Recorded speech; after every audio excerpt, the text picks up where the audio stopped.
Adiabatic process समझ में आ गया था ना?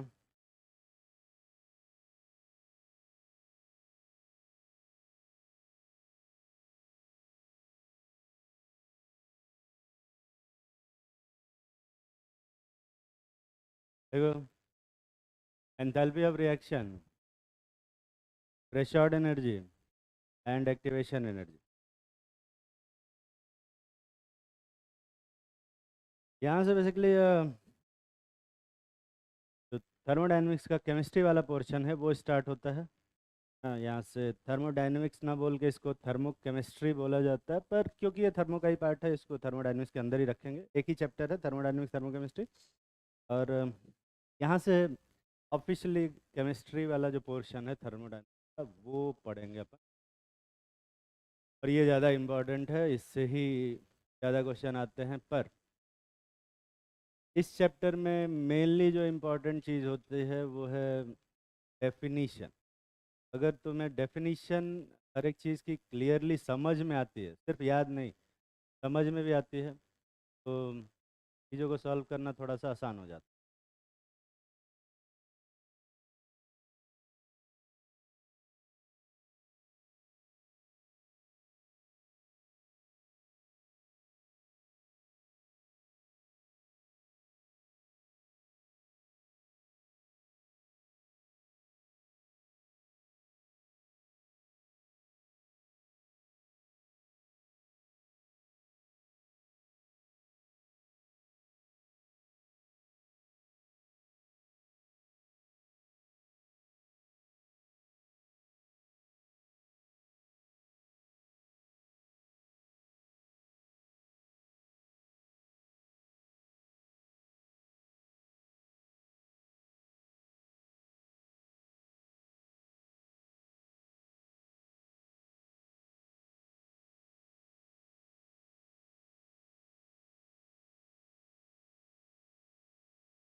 देख लिया होगा।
रहे हैं यार सब।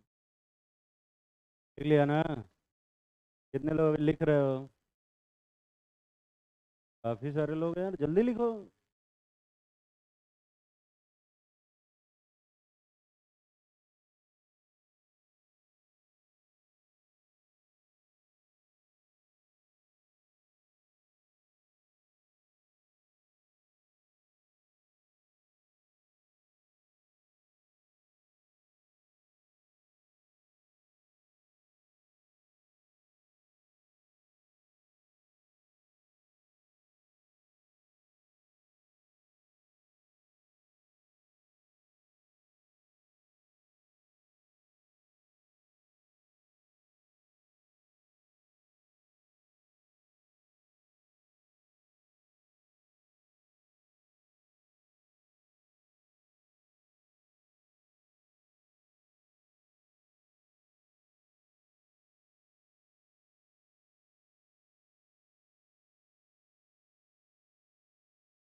ठीक है। तो यहाँ पे जो कुछ डेफिनेशन लिखी है उसको पहले ध्यान से समझते हैं, ध्यान से सुनो। अगर कहीं पे कोई रिएक्टेंट मॉलिक्यूल है और ये एनर्जी का स्केल है, एनर्जी का स्केल मतलब इस साइड हमने एंथैल्पी को प्लॉट किया है और इस साइड टाइम प्लॉट कर रखा है, मतलब टाइम ऑफ द रिएक्शन है। रिएक्शन धीरे धीरे जब आगे प्रोसीड करेगी टाइम के साथ साथ, तो कैसे कैसे एनर्जी चेंज होगी उसका डिस्कशन। तो रिएक्टेंट, अभी रिएक्टेंट की एनर्जी यहाँ पर है, इसको अपन बोलते हैं एच आर। एच आर का मतलब क्या है? एंथैल्पी ऑफ क्या? रिएक्टेंट। एंथैल्पी ऑफ क्या? रिएक्टेंट। अब जो प्रोडक्ट की एनर्जी होती है, मान लीजिए अगर प्रोडक्ट की एनर्जी ऊपर है, इसको बोल देते हैं हम लोग एच पी।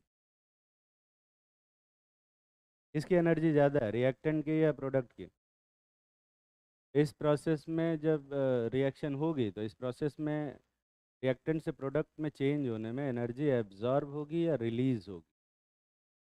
एब्जॉर्ब होगी। ये एंडोथर्मिक रिएक्शन है या एक्सोथर्मिक रिएक्शन? एंडोथर्मिक रिएक्शन है, समझ में आ रहा है ना? और इस रिएक्शन का जो एंथैल्पी चेंज होगा, डेल्टा एच ऑफ रिएक्शन, तो फाइनल में से इनिशियल घटाते हैं, इनिशियल में से फाइनल में एच पी में से एच आर घटाओगे कि एच आर में से एच पी? अच्छा, अब एच पी बढ़ा है कि एच आर पे? ये वैल्यू पॉजिटिव आएगी कि नेगेटिव? और ये रिएक्शन एक्सोथर्मिक है कि एंडोथर्मिक? एंडोथर्मिक। रिएक्शन जो एंडोथर्मिक होती है उसका डेल्टा एच क्या आता है? पॉजिटिव। ये समझ में आता है ना? याद तो नहीं किए हो? याद मत करना, याद करने का कोई सेंस नहीं बनता। हाँ, यहाँ के बाद से जो रिएक्शन में एनर्जी में चेंज होता है, लोगों को लगता है रिएक्टेंट की एनर्जी ऐसे धीरे धीरे बढ़ेगी और फिर सीधा कहाँ पहुँच जाएगी वे? प्रोडक्ट के पास। इस तरह से रिएक्शन में एनर्जी का चेंज नहीं होता। ठीक है? ऐसा धीरे धीरे बढ़ के प्रोडक्ट के बराबर नहीं पहुँचता है। एक्चुअली में क्या होता है, यहाँ शुरू में रिएक्टेंट की एनर्जी पहले बहुत ज़्यादा बढ़ती है और फिर डिक्रीज होकर किसके पास पहुँचती है? प्रोडक्ट के पास पहुँचती है। अब ये क्यों बढ़ता है शुरू में? ये जब रिएक्शन मैकेनिज्म पढ़ेंगे या बॉर्न हाइपर साइकिल पढ़ेंगे। कौन बोलो? तू बोले? इधर तूने बोला, क्या बोला? कैटलिस्ट की वजह से नहीं। ये क्यों बढ़ती है इसके बारे में मैंने कहा ना कि ये मैं बताऊंगा तुम्हें जब रिएक्शन मैकेनिज्म पढ़ाऊंगा, और या फिर बॉर्न हाइपर साइकिल पढ़ाऊंगा केमिकल बॉन्डिंग में, तो मैं बताऊंगा कि रिएक्शन की एनर्जी पहले बढ़ती क्यों है।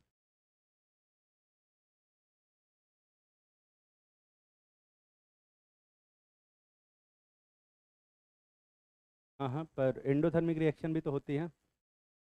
होती है कि नहीं होती? तो कैसे एक्सप्लेन करेगा? क्या एंडोथर्मिक रिएक्शन कोई होती ही नहीं है?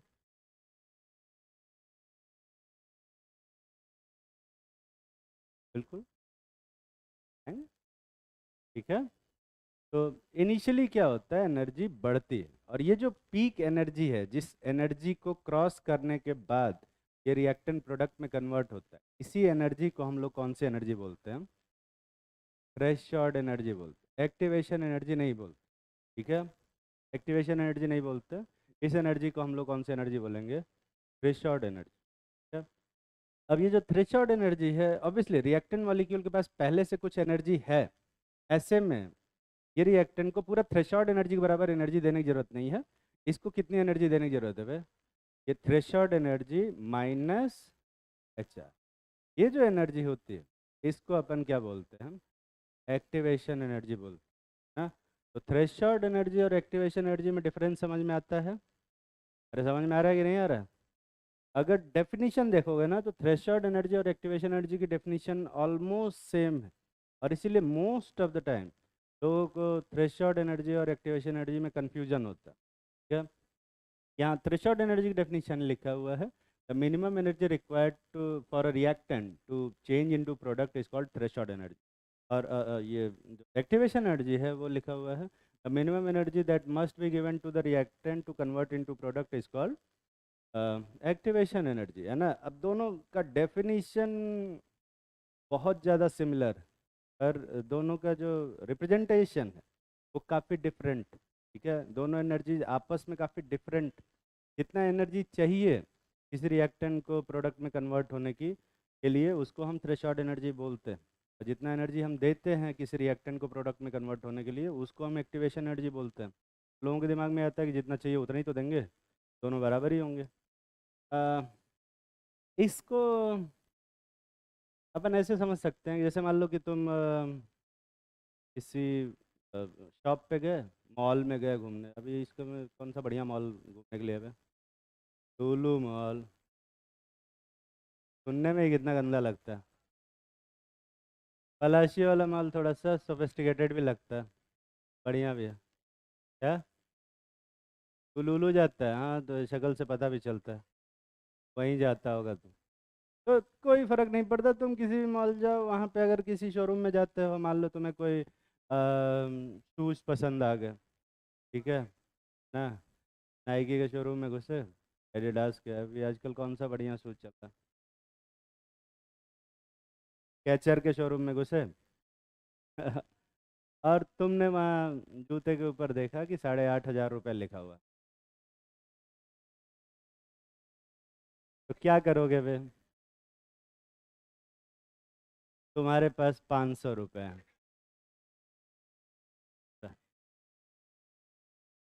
ऐसे में देखो, अगर जूते चाहिए तुम्हें, ठीक है, उस जूते को अगर तुम्हें लेना है, ठीक है, तो कम से कम 8,500 रुपये तुम्हें देने हों।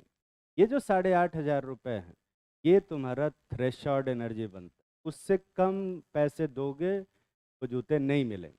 ठीक है, कोई डिस्काउंट नहीं चल रहा, फ्रेश पीस हमारे लिए नहीं है। ठीक है, ऐसे में अपने को याद आता है मम्मी की, है ना। मोस्ट ऑफ द टाइम मैं बताऊँ, जैसे लड़के जो होते हैं, लड़के मोस्ट ऑफ द टाइम क्या करते हैं, मम्मी लोगों को ही फ़ोन करते हैं कि मम्मी मम्मी देखो इधर पड़ा हुआ है। मैं जब छोटा था, मतलब लाइक जब मैं कम कमाता था तो मैं मम्मी को ही फ़ोन करता था। इवन मैं कमाने भी लग गया तो भी मम्मी को फ़ोन करता था कि मम्मी देखो ना, एक जूता अच्छा लग रहा है। तो मम्मी मोस्ट ऑफ टाइम दे देती थी, है। और पता नहीं मम्मी लोगों का क्या हिसाब किताब होता है, मुझे नहीं पता। लड़कियां तो जो है पापा से ही मांगती होंगी, है ना, और लड़के मोस्ट ऑफ टाइम मम्मी से मांगते। ठीक है, और पापा से नहीं मांगने का रीज़न ये है कि मांगने पे पैसे कम, लेक्चर ज़्यादा मिलेगा, है ना। तो हाँ हाँ, वो याद दिलाने लग जाते हैं कि अबे 3 साल पहले वो 350 का जूता खरीदे थे, गोल्ड स्टार वाला, वो चल तो रहा है, वही दिलवा देते हैं। 8,500 का जूता खरीदेगा? तू पागल हो गया, इतनी तो मेरी सैलरी है ना। तो कुछ भी करके तुम वो जूते पापा से नहीं निकलवा सकते ना, पर मम्मी से निकलवाया जा सकता है ना। और मम्मी लोगों का हिसाब किताब पैसे के मामले में बड़ा अजीब सा होता है, पता नहीं कैसे। मतलब कई बार मेरे पास जब पैसे कम होते हैं तो मैं मम्मी से उधारी ले लेता हूँ 5,000 रुपये, ऐसे 5-6 हज़ार रुपये जब भी जितनी ज़रूरत पड़ती है वो ले लेता हूँ। और एक हफ्ते बाद ही मुझे उसको 7,000 रुपये देने पड़ते हैं। पता नहीं कैसा हिसाब करते हैं वो, कि वो कहते हैं कि अब देखो पैसे आ गए तो अब इसकी वैल्यू घट गई, है ना। वो मुझे इन्फ्लेशन सिखा रही है। जब तुम्हारे पास पैसों की कमी थी तो इस 5,000 की वैल्यू 7,000 के बराबर है जब तुम्हारे पास पैसे हो जाएंगे। तो मैं उसको हमेशा, उससे जब भी 5,000 लेता हूँ, मैं हमेशा 7,000, 8,000, 10,000 तक रुपए दिए मैंने उसको, है ना। उसके बाद भी कहती है कि उधारी खत्म नहीं हुआ है। पता नहीं कौन सा मैथ लगाते हैं, बहुत। और ऐसे कर करके उसने बहुत सारे पैसे इकट्ठा कर लिए, बहुत सारे ना। और हमें पता नहीं था कि उसने काफी पैसे इकट्ठा कर रखे। वो तो मोदी जी वो जो डिमोनेटाइजेशन किए थे, याद है कि नहीं तुम लोग? 8 बजे आते हैं मित्रों। आज से 500 और 1000 के नोट बेकार है। हमने देखा, हमने कहा, मेरे पास उस समय 100 रुपए का एक नोट था। मैंने कहा ये न्यूज़ तो मेरे लिए बेकार ही है ना। तो मैंने मम्मी को फ़ोन किया कि कुछ पैसा वैसा रखी हो, 500 500 का, 1000 का, तो बता दो, वो चेंज करना पड़ेगा, काम नहीं करेगा। मम्मी तो पहले सदमे में चली गई। क्या बोल रहा हो, ऐसा कैसे हो गया? मैंने कहा न्यूज़ लगाओ, न्यूज़ है ना, वो क्या कहते हैं, कौन सा सीरियल देखती है यार ये आज, अनुपमा। वो अनुपमा देख रही थी।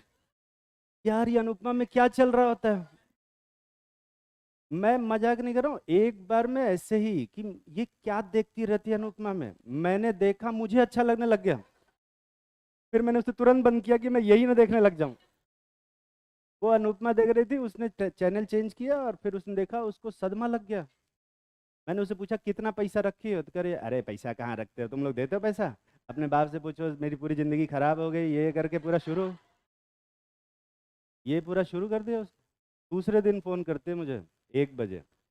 हाँ नहीं नहीं, दूसरे दिन दोपहर में, दोपहर में 1 बजे फ़ोन किया उसने कि बाबू कुछ पैसा है मेरे पास, 500 और 1000 का। मैं कहा कोई दिक्कत नहीं है, वो तो जाओ बैंक में, वहाँ चेंज हो जाता है, 4 4 हज़ार रुपये दे के दो बार में चेंज करा लेना, कोई ऐसा इशू नहीं है। कह रहे नहीं 4000 रुपये नहीं है। मैंने कहा कितना है?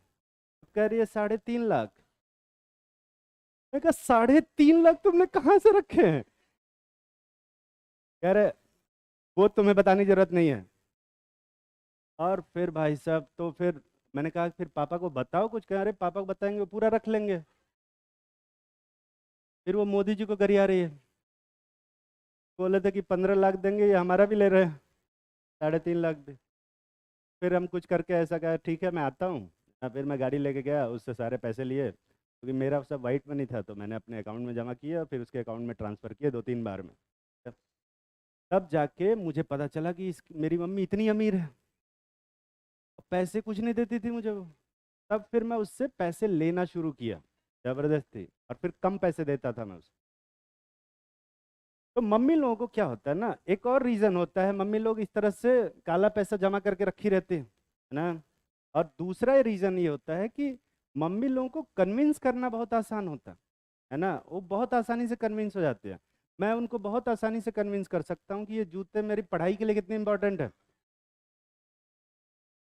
और वो मुझे दे भी देंगे, है ना। तो मम्मी से मैं कितने रुपए लूंगा जिससे कि जस्ट वो जूते मैं खरीद सकता हूँ?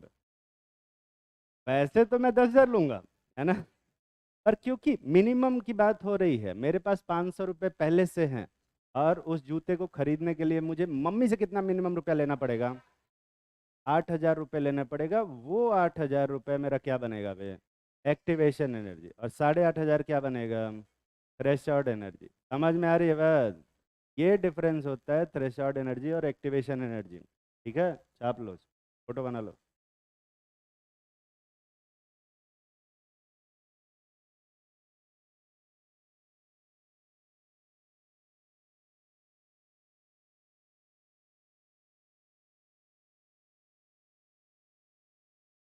और ये जो गैप होता है, ये प्रोडक्ट की एनर्जी माइनस रिएक्टेंट की एनर्जी, ये वाला जो गैप होता है, इसी को हम क्या बोलते हैं? Delta H of reaction. ठीक है, दिख रहा है ना बे? आई होप कि सब दिखाई दे रहा हो। जल्दी फोटो बनाओ।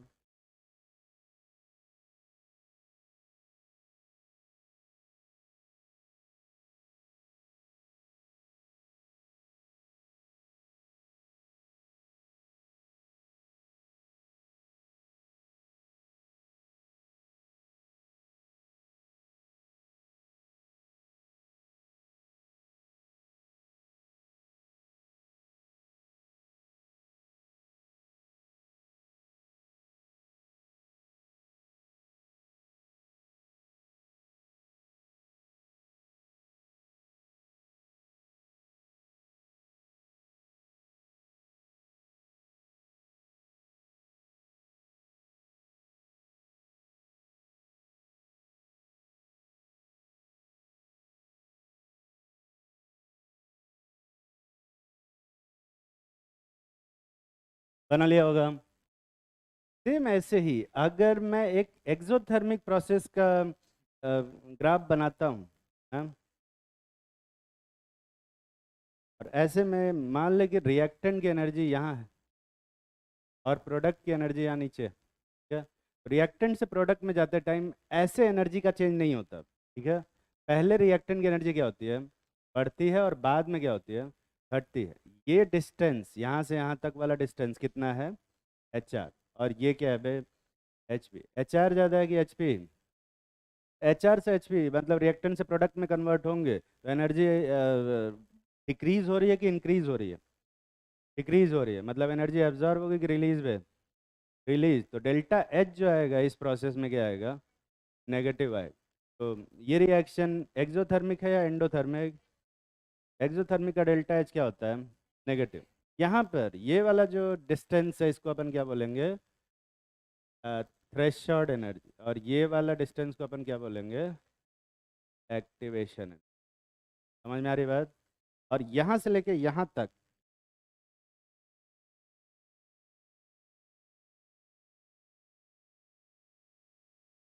ये जो गैप है, ये वाला गैप, इसको क्या बोलोगे, minus of delta H. Delta H नहीं बोलोगे, ध्यान से देख, ये क्या है, माइनस ऑफ डेल्टा एच होगा। ये माइनस डेल्टा एच कहाँ से आ गया बे? क्योंकि ध्यान से देख, ये जो गैप है ये कितना है, एच आर, और ये गैप कितना है, एच पी। तो ये जो गैप होगा वो H R minus H P होगा कि H P minus H R? ये डिफरेंस है। और डेल्टा एच क्या होता है, चेंज होता है, ठीक है। तो डेल्टा एच जो होता है वो फाइनल में से इनिशियल घटाते हैं, और जो गैप होता है वो बड़े में से छोटे घटाते हैं। समझ में आ रहा है ना? तो बड़े में से छोटे घटाना और फाइनल में से इनिशियल घटाना हमेशा सेम होता है क्या? यहाँ पे डिफरेंट, लेकिन यहाँ पे क्या है, सेम है, क्योंकि फाइनल वाला ही बड़ा।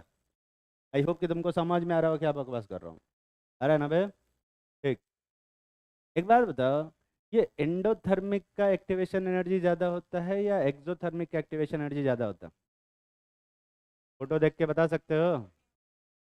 एंडोथर्मिक का activation energy exothermic activation energy से ज़्यादा होता है, क्या? किस केस में रिएक्टेंट मॉलिक्यूल को प्रोडक्ट में जाने में ज़्यादा एनर्जी की ज़रूरत है, एंडोथर्मिक। और इसीलिए endothermic reaction most of time slow होती है, थोड़ा मतलब होने की टेंडेंसी थोड़ी कम होती है, क्या? आप लिए?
आप लिया होगा।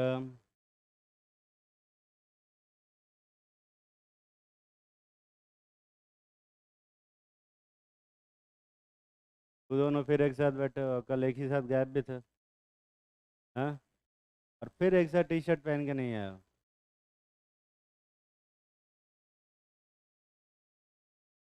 उन लोगों ने कोई एक रूल बुक बना रखी है क्या कि जितने रूल हैं सारे ब्रेक ही करेंगे, हैं?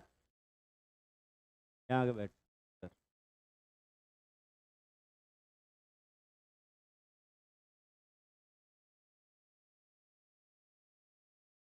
आज वो नहीं आई है तुम लोग साथ जो रहते हो काफी?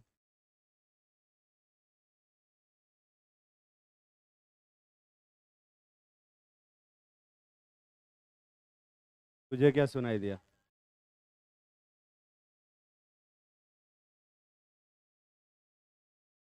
तू भी लगता है अनुपमा बहुत देख रही है, नहीं? अरे अनुपमा मत देखना भाई, बहुत एडिक्टिव है ना, मैं बता दे रहा हूँ, मैं मुझे खुद देखने लग गया था मैं बीच बीच में। और फिर बाद में मैंने उसको छोड़ दिया, क्योंकि उसमें एक एपिसोड में अनुपमा बोलती है, पता नहीं उसकी सासू माँ कोई रहती है, वो एक लड़की को मार रही होती है, तब तक वो हाथ पकड़ लेती है। हमारे यहाँ लड़कियों पे हाथ नहीं उठाते, और अगले एपिसोड में खुद ही उस लड़की को पीट रही होती है। मैंने कहा ये क्या चल रहा है, मैं तुरंत ही छोड़ दिया, एक एपिसोड लगा दे यहीं पे।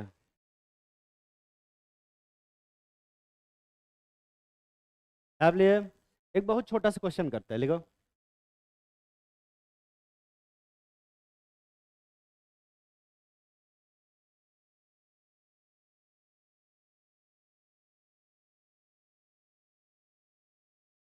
यार ये एक्टिवेशन एनर्जी तो समझ में आता है, ये फॉरवर्ड और बैकवर्ड एक्टिवेशन एनर्जी क्या होता है? फॉरवर्ड एक्टिवेशन एनर्जी और बैकवर्ड एक्टिवेशन एनर्जी क्या हो सकता है? अपने मन से दिमाग लगाओ, करो, फिर देखते हैं क्या दिमाग लगेगा थोड़ा सा।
कितने लोग कुछ ना कुछ आंसर निकाल लिए हैं?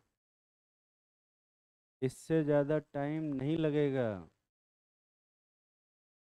पेन चलाना ही नहीं इसमें, सिर्फ दिमाग चलाना। अब कुछ लोग पता नहीं कौन सा कैलकुलेशन कर रहे हैं, तब से लिखे ही जा रहे हैं।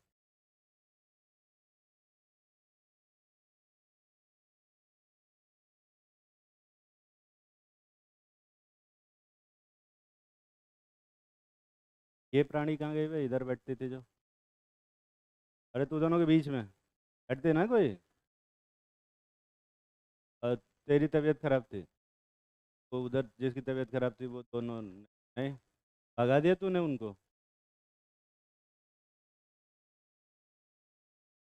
हर गई बोल रही है यार, वो पता नहीं क्या सुन रहे हैं, वो करे बीमार है तो ससुराल सुन रही है, वो करे घर गई तो मर गई सुन रहे, क्या चल रहा है इधर?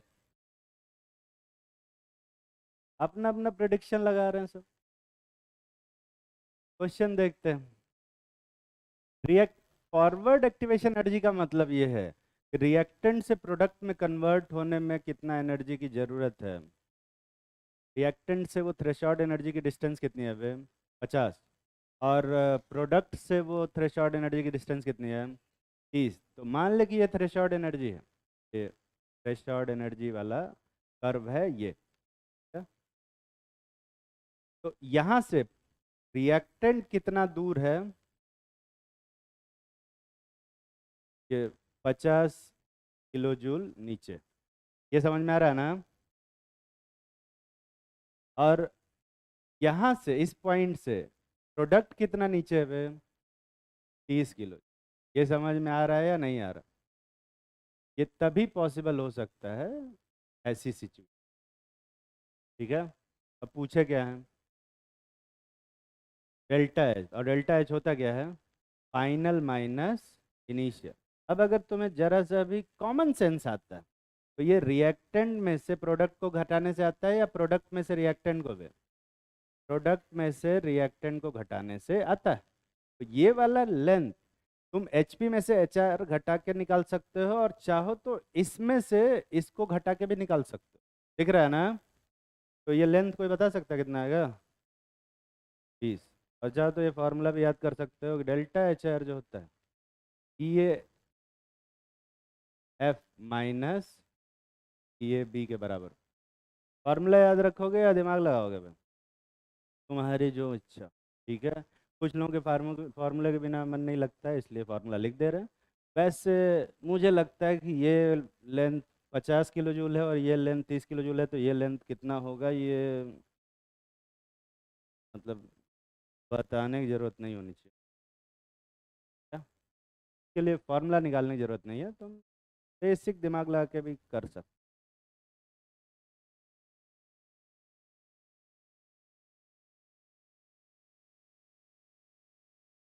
आप लिया ना?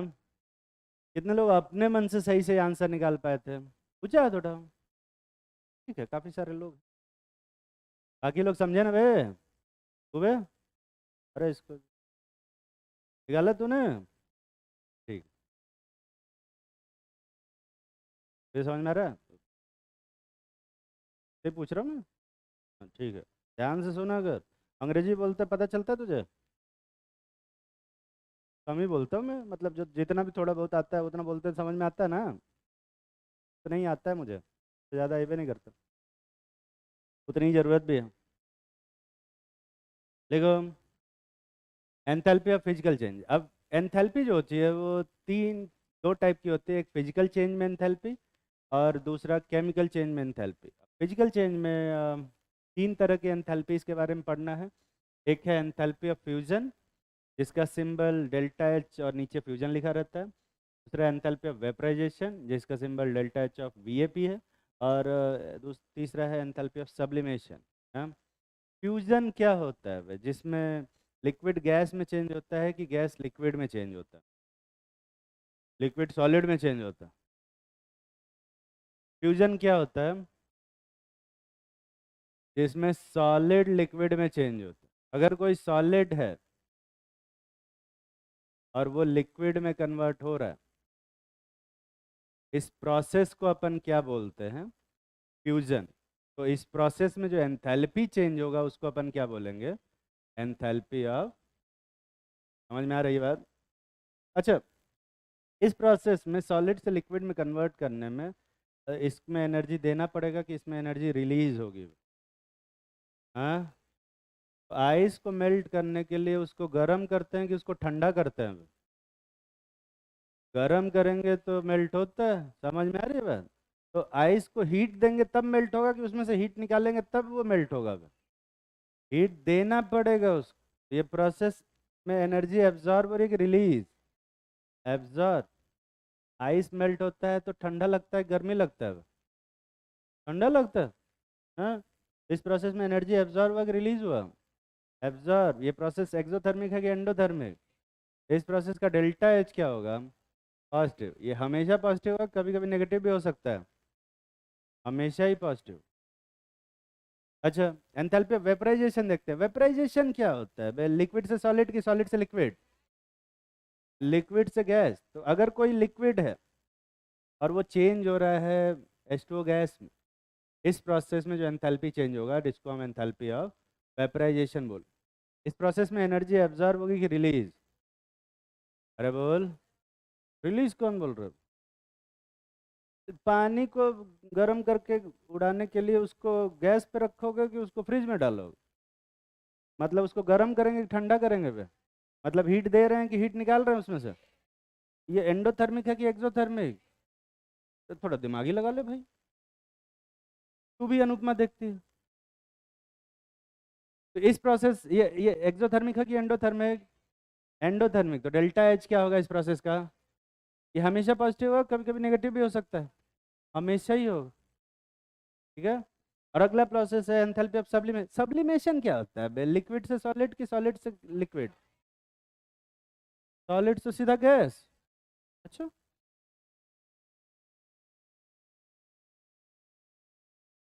तो मान लो कि ये ड्राई आइस है, इसको जब हीट करते हैं तो सीधा किस में कन्वर्ट हो जाता है?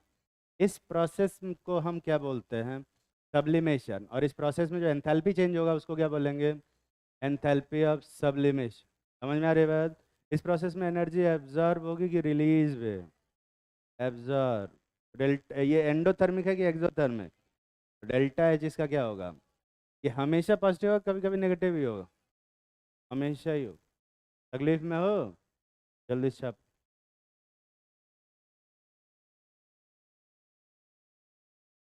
ले लिए फोटो तूने? यस, ले ले ले ले। तेरी फोटो नहीं आनी चाहिए तो बहुत मारेंगे।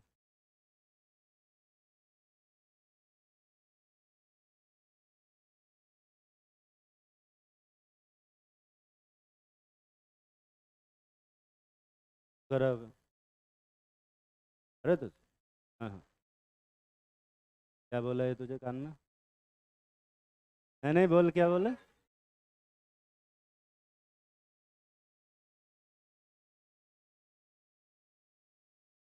तूने गलत बोला कुछ उसमें?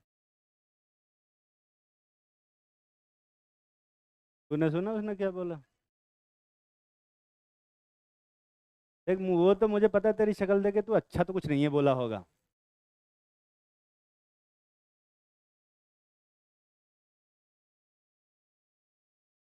सुन पाता ना तो बहुत मारता।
लिख लिया होगा।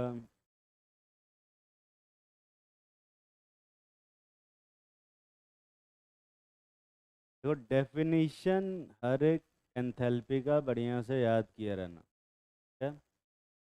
एंथैल्पी ऑफ फ्यूजन क्या होगा? जब कोई भी एक मोल सॉलिड अपने लिक्विड में कन्वर्ट होता है, उस प्रोसेस में जो एंथैल्पी चेंज होगा उसको हम लोग क्या बोलेंगे? Enthalpy of fusion. अगर वेपराइजेशन हो रहा है, वेपराइजेशन मतलब कोई लिक्विड गैस में कन्वर्ट हो रहा है, इसी प्रोसेस को तो वेपराइजेशन बोलते हैं।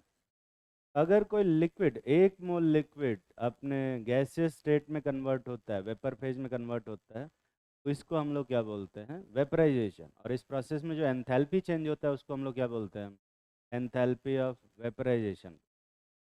और सेम वैसे ही अगर कोई सॉलिड है उसको हीट कर रहे हैं और वो सब्लिमेट हो जाता है, ठीक है, तो इस प्रोसेस को हम सब्लिमेशन बोलते हैं। और इस प्रोसेस में अगर एक मोल सॉलिड जब सब्लिमेट होगा तो उस प्रोसेस में जो एंथैल्पी चेंज होगा उसको क्या बोलेंगे?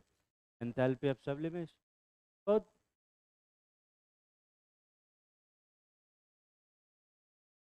नहीं, ठीक है बोला मैंने। अब ये सबका नहीं पॉजिटिव आ गया तो तू अपने मन से एज्यूम कर लिया। मान ले लिक्विड को सॉलिड में कन्वर्ट कर रहा है, तो फिर? हाँ,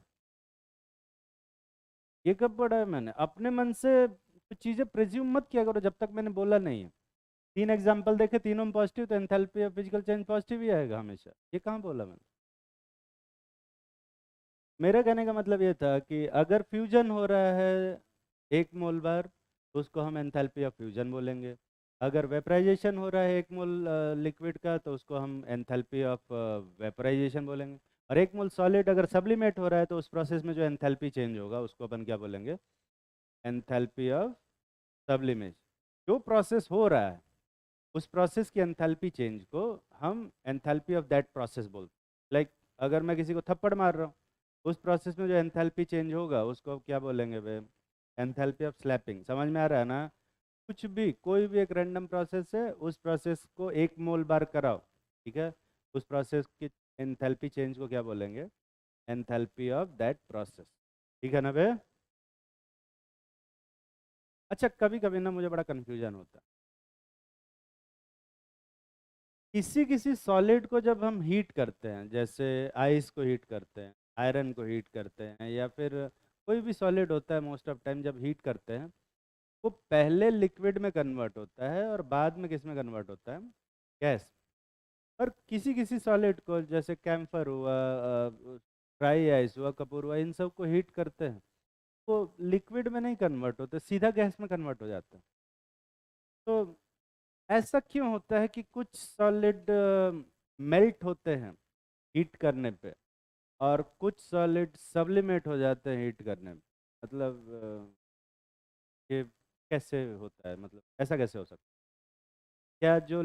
क्या जो मेल्ट हो रहे हैं उनको सब्लिमेट किया जा सकता है, या जो सब्लिमेट हो रहे हैं उनको मेल्ट किया जा सकता है हीट करके? कोई ऐसी कंडीशन हो सकती है क्या? बता। है मेल्टिंग पॉइंट और बॉइलिंग पॉइंट?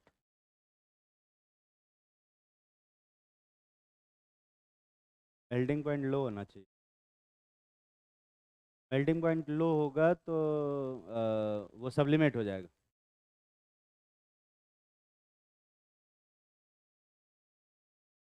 मैं क्या पूछ रहा हूँ, तू क्या बता रही है? जो पूछेंगे उसका आंसर देगी ना, या जो तुझे लगेगा कि जो पूछा गया उसका आंसर देगी? क्या पूछा है मैंने? हाँ हाँ, क्वेश्चन पूछ। क्वेश्चन बता, तू आंसर रहने दे। कि तू आंसर जिसका दे रही है वो मेरे क्वेश्चन का आंसर है ही नहीं।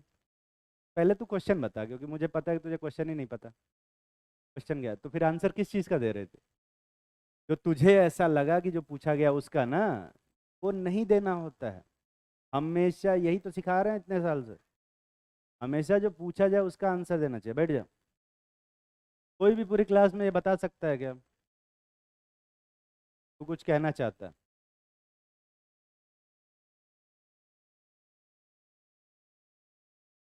इतना? हाँ हाँ,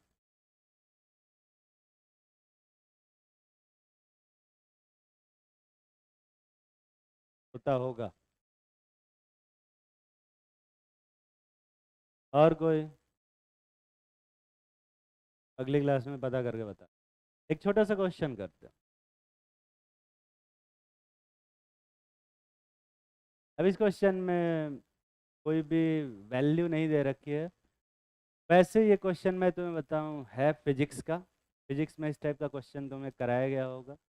पर इसको मैंने थोड़ा सा केमिस्ट्री का रैपर लगा के दिया है, बस और कुछ।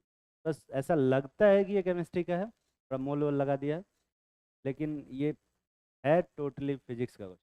ठीक है, क्वेश्चन पढ़ो और देखो कि कर सकते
कितने लोग कुछ ना कुछ आंसर निकाल लिया?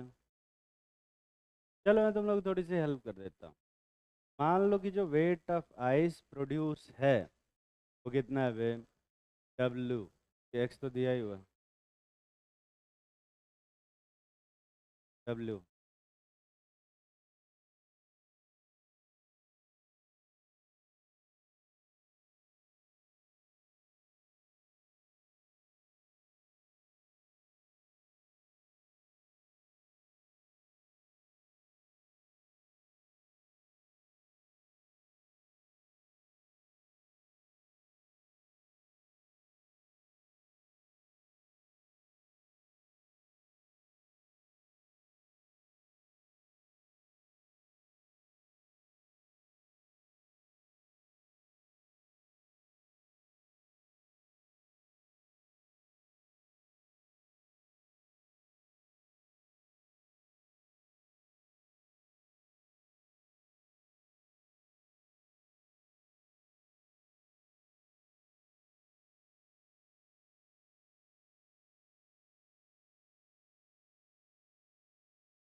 कितने लोगों को क्वेश्चन समझ में आ रहा है कि हो क्या रहा है यहाँ पे? चलो नहीं समझ में आया तो कैसे काम चलेगा? चलो बताते हैं। यहाँ देखो, एक कंटेनर है बड़ा सा, और इसके अंदर रखा हुआ है ढेर सारा पानी। पानी कितने डिग्री सेंटीग्रेड पे रखा है? 0 डिग्री सेंटीग्रेड। क्या? और इसके अंदर अपन मिला रहे हैं dry ice. x gram CO2 लिए हैं सॉलिड, ये इसके अंदर ऐसा मिला दिया। क्या? हमें मिलाने से क्या होगा कि ये जब ड्राई आइस जाएगा, ये आसपास से एनर्जी को क्या करेगा? एब्जॉर्ब करेगा, और ये किस में कन्वर्ट हो जाएगा? CO2 gas. अब जब ये आसपास से एनर्जी एब्जॉर्ब करेगा, इसके आसपास का जो बर्फ है वो क्या होगा? इसके आसपास का जो लिक्विड है वो क्या होगा? फ्रीज होगा। इसमें कन्वर्ट होगा? आइस में कन्वर्ट होगा। तुम्हें बताना है कि ये जो आइस बना है इसका वेट कितना हो।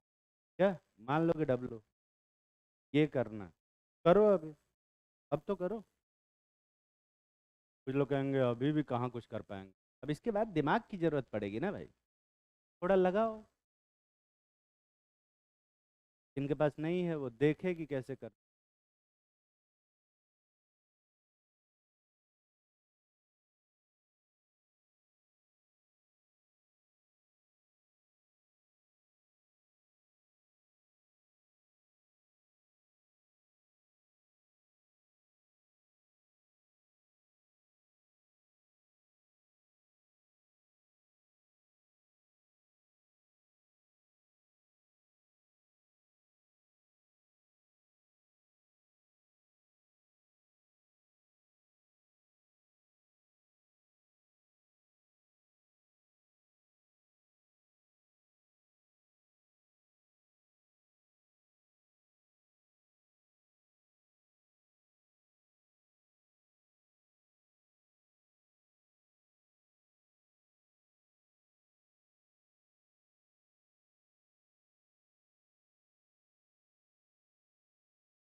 कर लिया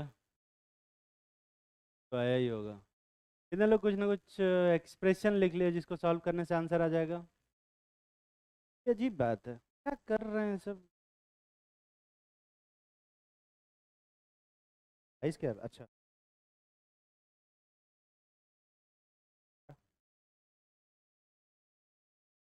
मतलब सही तो लग रहा है, मैंने कहा मैंने ये थोड़ा सही है।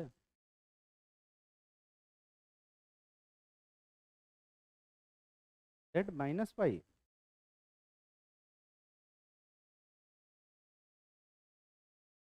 जेड माइनस पाई क्या है? तुम्हें बस वही फोटो बना के बैठे है ना।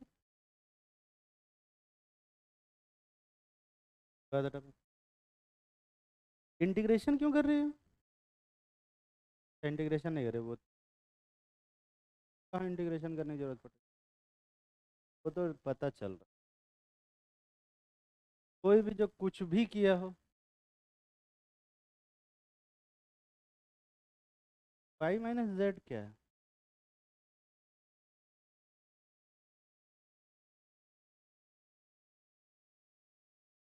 जहाँ दिमाग लगाना होता है वहाँ पे क्या बनाया तूने? हैं? तुम बीकर तो सही से बनाया कर। क्या पे कुछ? Red, तो ये क्या है? अच्छा डब्लू है। बाकी और वाई जेड का यूज़ नहीं होगा नहीं।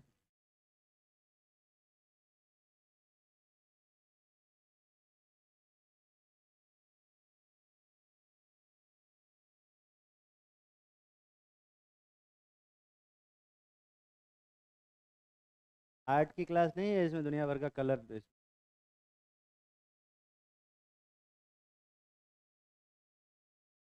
तू दोनों ने जहाँ दिमाग लगाने वाला आता है ना वहाँ पे ये सब भी नहीं। चलो ठीक, देखते हैं। एक बात बताओ। Enthalpy of sublimation of CO2 कितना दे रखा है? पाई किलो जूल पर मोल ना। इसका मतलब ये है, 1 मोल CO2 को सब्लिमेट करने के लिए कितना किलो जूल एनर्जी लगेगी, ये समझ में आता है? एक CO2 का मॉलिक्यूलर वेट कितना है? 44। मतलब 44 ग्राम CO2 को कन्वर्ट करने में कितना एनर्जी लगेगा? भाई समझ में आता है? कोई बता सकता है कि 1 ग्राम CO2 के लिए कितना लगेगा? 5/44। क्या लगेगा ना बे? कोई बता सकता है कि X ग्राम CO2 को कन्वर्ट करने में कितना लगेगा? इनटू क्या बे? एक्स। हाँ, एक्स और ये जो क्रॉस है इनको डिफरेंट बनाना, वरना दोनों मल्टीप्लाई के x² बन जाएगा। ठीक है। और y और 4 को भी डिफरेंट तरीके से लिखना, वरना ये कैंसिल होकर 11 बन जाएगा। ठीक है। सही से लिखना बहुत जरूरी है। मतलब इतना एनर्जी क्या होगा बे, एब्जॉर्ब होगा और X gram CO2 to convert into gas. ये समझ में आ रहा है? अच्छा। हाँ हाँ, किलो किलो जूल। ये बता, पानी का फ्यूजन कितना दे रखा है? मतलब 1 मोल आइस को मेल्ट होने में कितना एनर्जी लगेगा? जेड दिख रहा है ना? 1 मोल का मतलब कितना ग्राम? 18 ग्राम पानी को मेल्ट होने में जेड किलो जूल एनर्जी लगेगा। कोई बता सकता है कि 1 ग्राम को मेल्ट होने में कितना लगेगा? मल्टीप्लाई करोगे डिवाइड में, ये यूनिटरी मेथड आता है ना। W ग्राम वाटर को आइस को वाटर में कन्वर्ट करने में कितना लगेगा? Z into W.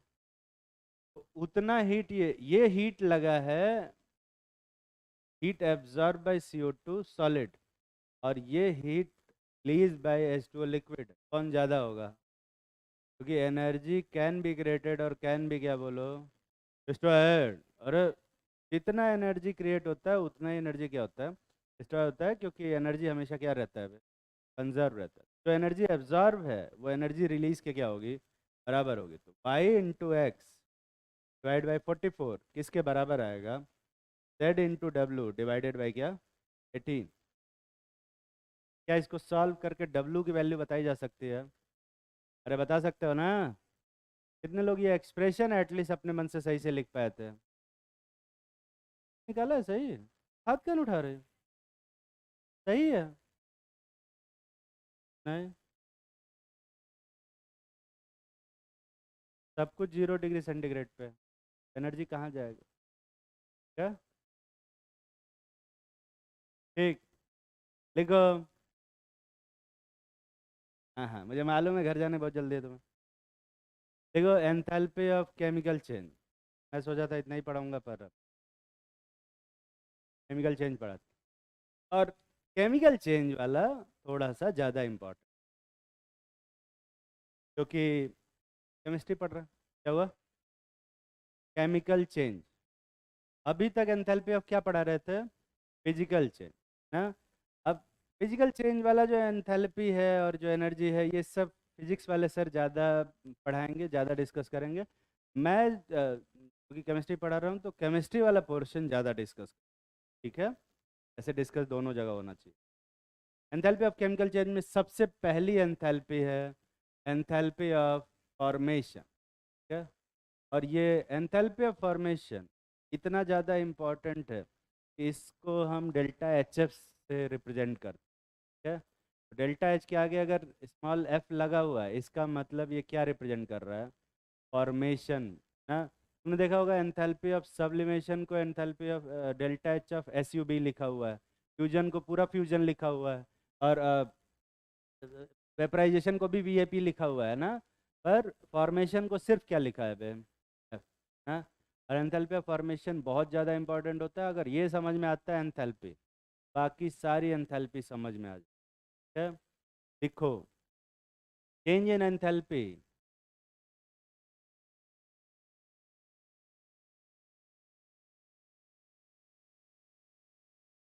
when 1 mole of a substance, 1 mole of a substance form formed by the elements by elements in its elemental state, in its elemental state, elemental state bracket में लिखो, most stable state, most stable state.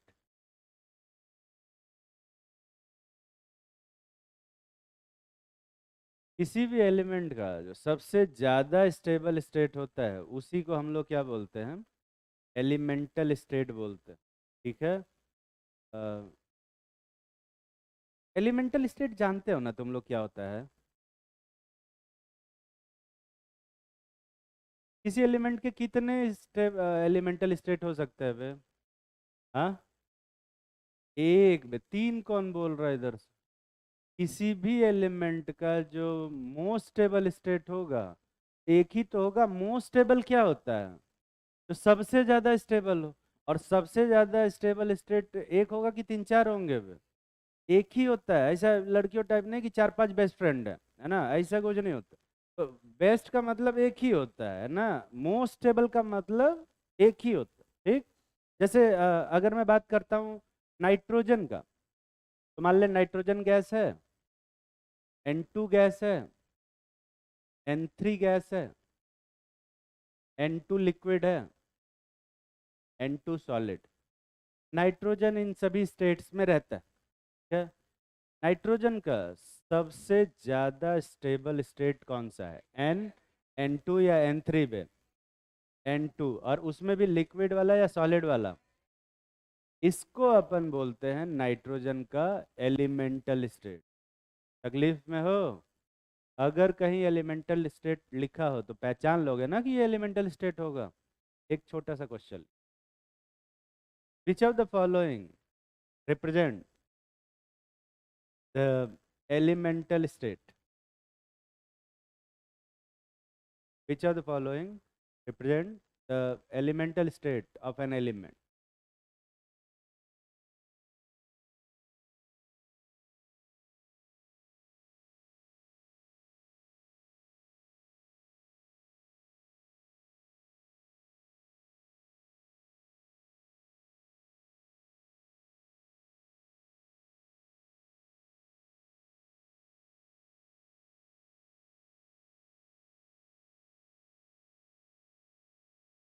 सिर्फ टिक और cross करना।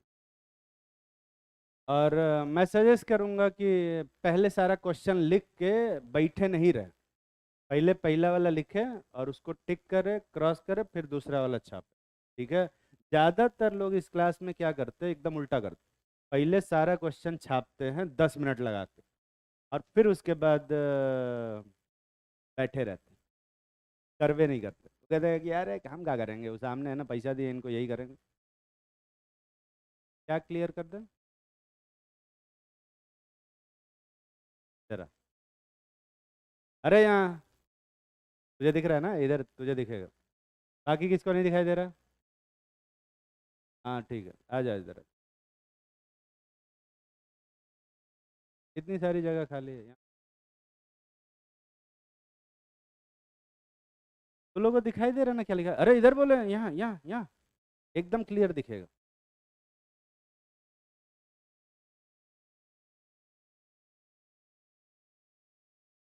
दिख रहा है clear? Very good. अब से यहीं बैठना। एक और था ना, इसको बोला था यहाँ बैठने के लिए, किसको बोला था कि यहाँ बैठना है? अच्छा इस बैच में नहीं, दूसरे बैच में, दूसरे बैच में। क्या बोल रहा?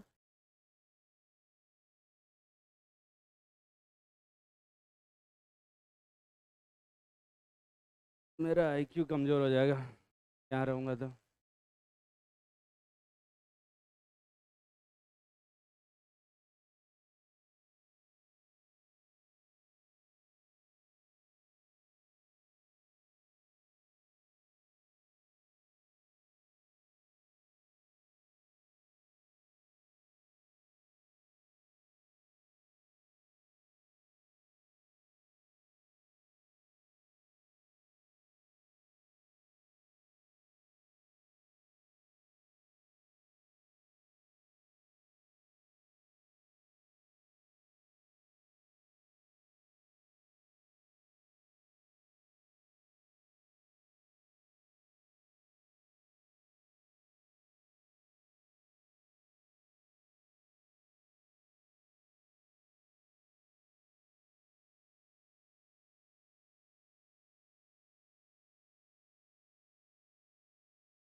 दिखाई नहीं दे रहा है? छोटा लिखा है क्या?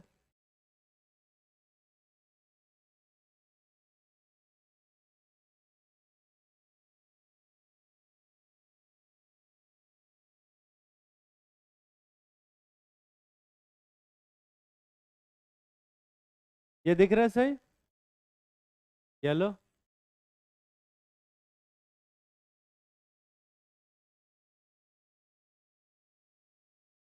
लाल में बहुत गंदा दिखता है यार। अरे कौन पिंक पिंक किया बड़ा है यार, हर जगह पिंक ही चाहिए तुम्हें?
की वजह से तो डिस्टरबेंस नहीं हुआ,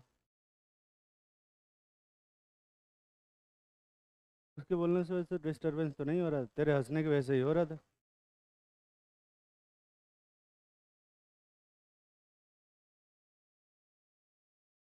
बैठ जा, तुम्हारे पास 5 मिनट का समय है ये पूरा क्वेश्चन करने के लिए, क्या? जल्दी करो।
पहली लाइन तो सबने कर लिया होगा, देखते हैं। तो हाइड्रोजन H2 गैस क्या एक एलिमेंटल स्टेट रिप्रेजेंट कर रहा है कि नहीं कर रहा है बे? कर रहा है ना? H gas, H plus gas, H plus aqueous, ये भी नहीं, क्योंकि एलिमेंटल स्टेट खाली एक ही होता है। तो अगर H2 गैस को बोल दिया तुमने तो फिर अब किसी को नहीं बोलेंगे। मोस्ट स्टेबल स्टेट कौन सा होगा? H2 gas. ठीक, ये कितने लोग सही सही सोचे थे? ठीक है, अगला वाला किए हो ना? ऑक्सीजन O गैस या O3 गैस पे? O2 गैस, ये दोनों एलिमेंटल स्टेट नहीं है। ओजोन एलिमेंटल स्टेट नहीं होता, ठीक है? F2 गैस है कि नहीं है? है। Cl2 गैस, Br2 गैस नहीं है, और I2 गैस भी नहीं है, क्योंकि Br2 किस फॉर्म में रहता है? लिक्विड। और I2 आयरन गैस की आयरन सॉलिड, सॉलिड। यहाँ तक पूरा कितने लोग सही सही सोच पाए थे अपने मन से? अब इसमें हाथ कम उठा रहा, इसमें कौन सी चीज़ नहीं कर पाए? Br2 वाला, Br2 वाला कितने लोग गलत किए? अब अगर तुम Br2 वाला गलत किए हो ना, तो तुम Br2 वाला करने के बाद जब यहाँ पहुँचे होगे लिक्विड पे, तब तुम्हें पता चल जाना चाहिए था कि ब्रोमीन लिक्विड में होता क्या है। अभी पता चल गया ना? क्वेश्चन नहीं दिए, पढ़ा रहे हैं। अगला वाला किए हो? सोडियम लिक्विड सॉलिड, ये गैस या पॉजिटिव है? सॉलिड, ये सब कुछ भी नहीं हो। सल्फर का H2 गैस या एसिड सॉलिड? Acid solid. समझ में आ रहा है? देखो, कार्बन जो होता है वो 3 फॉर्म में रहता है। कार्बन सॉलिड, जिसको हम कोयला भी बोलते हैं, ग्रेफाइट, जिसको पेंसिल में देखा होगा तुम लोगों ने, जिसको लेड बोलते हैं लोग। लेड बोलना गलत है क्योंकि वो लेड नहीं है, बस वो एलईडी उसको बोल सकते हैं, एलईडी बोलना भी गलत है। तो ग्रेफाइट लेड बोलते हैं उसको, लीड बोलना ज़्यादा सही। हाँ, LID बोलना ज़्यादा। ग्रेफाइट लीड होती है उसमें। और ग्रेफाइट देखा ही होगा तुम लोगों ने, ना। और तीसरा जो फॉर्म होता है वो क्या होता है? डायमंड होता है। ठीक है, डायमंड भी देखा ही होगा तुमने, टीवी में तो देखा होगा गरीब लोग। तो ये तीनों ही स्टेट कार्बन के सॉलिड फॉर्म में होता है। इसमें से कोई ऐसा नहीं कि इनका फिजिकल स्टेट अलग होता है। ये तीनों के तीनों क्या होते हैं बे? सॉलिड। पर तीनों का जो फिजिकल प्रॉपर्टी है वो क्या होता है? अलग अलग होता है। लेकिन केमिकल प्रॉपर्टी क्या होता है बे? सेम होता है। क्या? ऐसे सब्सटेंस जिनका फिजिकल प्रॉपर्टी डिफरेंट हो और केमिकल प्रॉपर्टी सेम हो उनको अपन क्या बोलते हैं? एलोट्रॉप्स बोलते हैं। एलोट्रॉप्स बोलते हैं। ठीक है, एलोट्रॉप्स। आइसोटोप।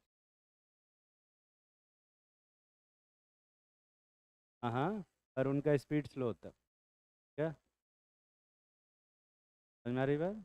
इनको हम आइसोटोप नहीं बोलते। आइसोटोप उनको बोलते हैं जिनका एटॉमिक मास डिफरेंट हो और एटॉमिक नंबर सेम हो। इसमें सब एक ही एटॉमिक मास और एटॉमिक नंबर वाला है।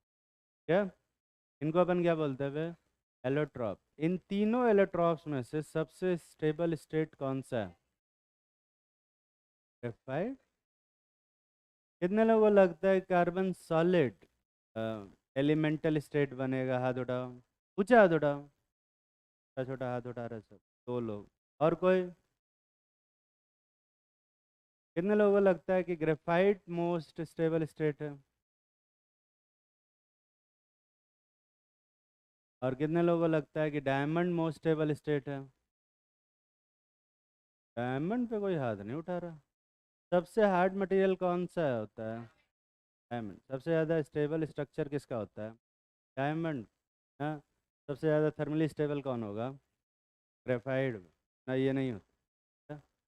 और यहाँ पर थर्मल स्टेबिलिटी की बात हो रही है, फिजिकल हार्डनेस की बात नहीं हो रही। ठीक है। ग्रेफाइट क्या होता है? थर्मली ज़्यादा स्टेबल होता है। तकलीफ में हो? अच्छा, नेचर में कौन सी चीज़ ज़्यादा मिलेगी, जो ज़्यादा स्टेबल है या जो कम स्टेबल? कम स्टेबल है वो ज़्यादा मिलेगी। नेचर में वो चीज़ें ज़्यादा मिलती हैं जो ज़्यादा स्टेबल हो। क्या? और नेचर में ग्रेफाइट ज़्यादा मिलता है कि डायमंड में? ये तुम्हें पता है कि ग्रेफाइट इतना सस्ता होता है कि पेंसिल के निब में लगा के दे देते हैं। और डायमंड इतना सस्ता होता है कि डायमंड पेन में भी पूरा डायमंड का नहीं होता, खाली टिप डायमंड का होता है। देखे हो कि नहीं देखे हो? फॉस्फोरस में पी4 में 4 एलोट्रॉप्स होते हैं, वाइट, येलो, रेड और ब्लैक। सबसे ज़्यादा स्टेबल स्टेट इसमें कौन सा है? रेड। रेड पता नहीं क्या बोल। कितने लोगों को लगता है कि वाइट एलिमेंटल स्टेट बनेगा यहाँ पे? वाइट। हाथ उठाओ। और येलो वाले हाथ उठाओ। Yellow most stable state. Red वाले हाथ उठाओ। ब्लैक वाले हाथ उठाओ।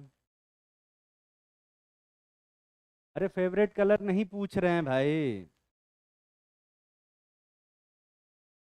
खैर, तो यहाँ पर जो सबसे ज़्यादा स्टेबल स्टेट होता है, सबसे ज़्यादा स्टेबल अगर कोई एलोट्रॉप है तो वो फॉस्फोरस ब्लैक।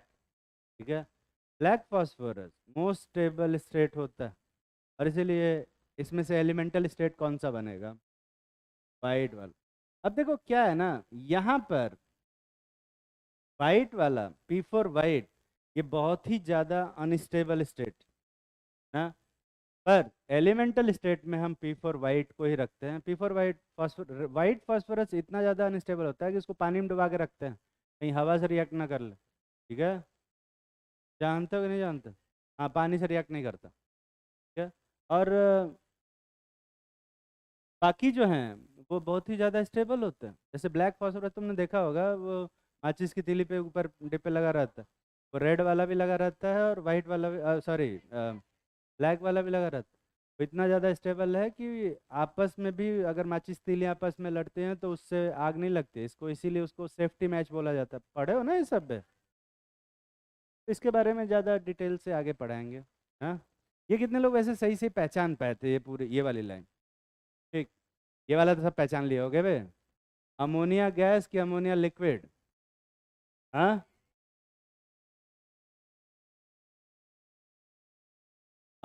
H2O गैस की H2O सॉलिड में, और CO2 गैस की CO2 सॉलिड गैस। ये समझ में आता है ना? ये कितने लोग पूरा सही सही सोचे थे, एटलीस्ट वो आदत, सब गलत। तो इसमें ये कोई भी एलिमेंटल स्टेट रिप्रेजेंट नहीं करता, क्योंकि जो एलिमेंटल स्टेट होता है वो एलिमेंट्स का होता है, कंपाउंड्स का नहीं होता, वो सारे कंपाउंड्स। ठीक है, तो ये मतलब इमोशन में ऐसा बह नहीं जाना चाहिए। ठीक है, और कंपाउंडल स्टेट जैसा कुछ भी टर्म नहीं होता। लाइक वो कंपाउंडल स्टेट तो ही है, अरे कंपाउंडल स्टेट होता ही नहीं कुछ। ठीक है, अगली क्लास में पढ़ाएंगे इसी के आगे। होमवर्क दे दें?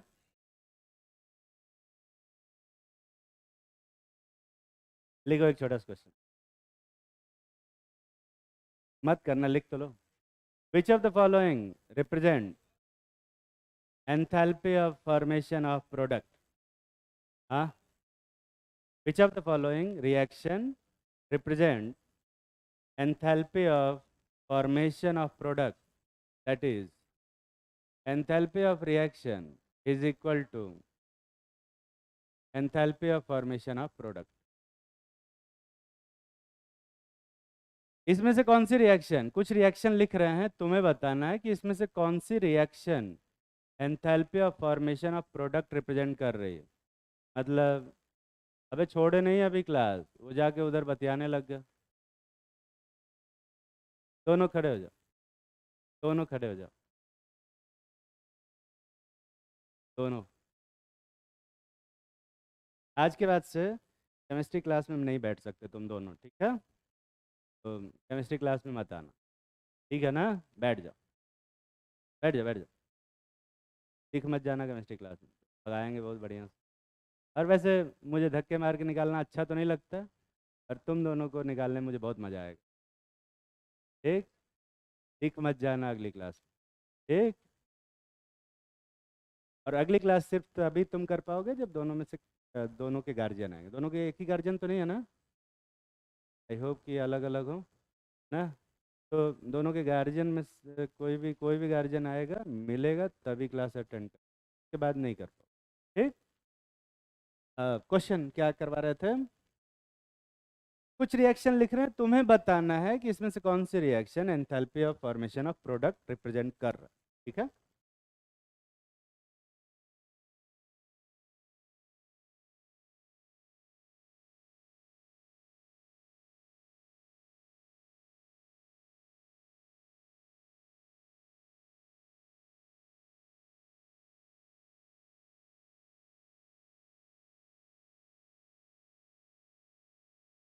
जहाँ कुछ भी नहीं लिखा है वहाँ अपने मन से गैस मानोगे।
कर लेना।